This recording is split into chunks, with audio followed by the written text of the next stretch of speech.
So I'm in the Tricentenary Grenache vineyard in the Barossa Valley with Brian Walsh from Yalumba, and we're going to discuss the old vine Grenache in Barossa. So what is it about Grenache that's sort of a little bit puzzling to people? It's not like anyone just sort of walks in and says, I'll have a bottle of Grenache, yet these vines have been in the ground for well over 100 years, and you've got all this history and heritage, but no one seems to sort of know it as well as they probably should. Good question, Mark. Grenache is, in my view, one of the great varieties of this region and the world, but it has been a bit of an underdog for a long time. It's sort of been one of those varieties which has been a bit of a workhorse, a bit of a roll up your sleeves type of wine, right, with not quite the accolades of the classics, the Pinots and the Cabernets and the Chardonnays of the world.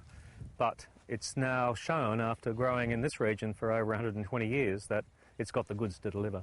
Tricentenary is a bit of a cheeky name, don't you think? Well, the vines are not 300 years old, but Tricentenary refers to the fact that these vines were planted in the 19th century and are still bearing fruit and making great wine in the 21st century. So that's our little take, but we think it's still pretty special in the new world to have vines of such age still creating great grapes. That's fantastic. So I love the perfume of the variety. It's spice and aromatics on the nose in particular.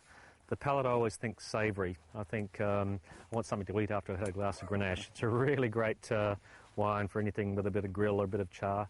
We can taste a grape now if you like. Yeah, sure, great idea. Let's have a look at some of these.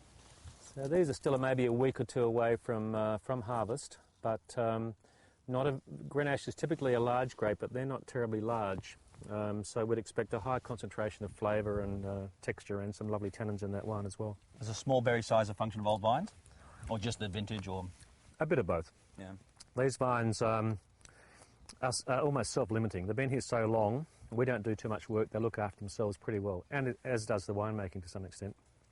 And what do you mean by that winemaking takes care of itself? It's not a... Well, there's no oak used. It's a fairly traditional fermentation, and we don't add any yeast. We just use a very non-interventionist process and allow the sort of terroir, the influence that has on the grape development and the flavour, to do all the work. So it's pretty much hands-off winemaking. We feel really, really bad taking a salary for it, really. I'll mention that to your boss. But okay, speaking of terroir, we've discussed it a lot in the past. I can see a lot of sand here. The thing about this vineyard is that the roots go down a long way. They've been here a long time. Right. They're not going to get much nutrient out of the top sandy level, but they get their roots down maybe 15, 20 feet, and they're picking up obviously mineral characters out of the lower soil profiles. When you're thinking about Grenache and food, what sort of things are you thinking? Because it's a fairly rich wine, or how would you describe the body of most Grenache? Well, it is at once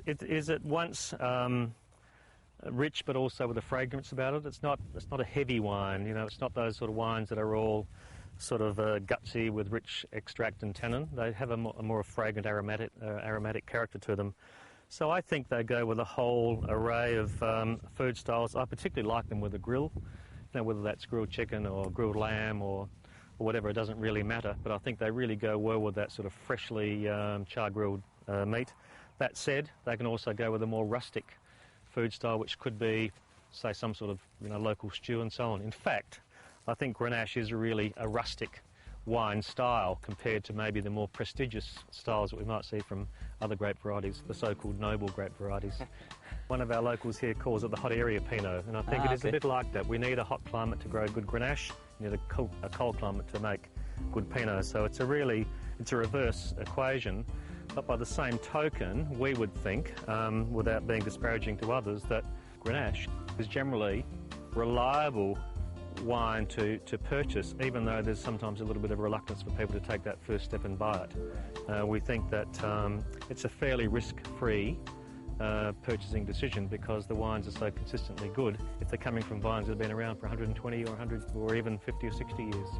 It's fantastic to have this heritage, and it's nice to know that you really don't do much with them, I guess. That's right. So they just take care of themselves. Yeah, nature seems to look after these wines pretty well.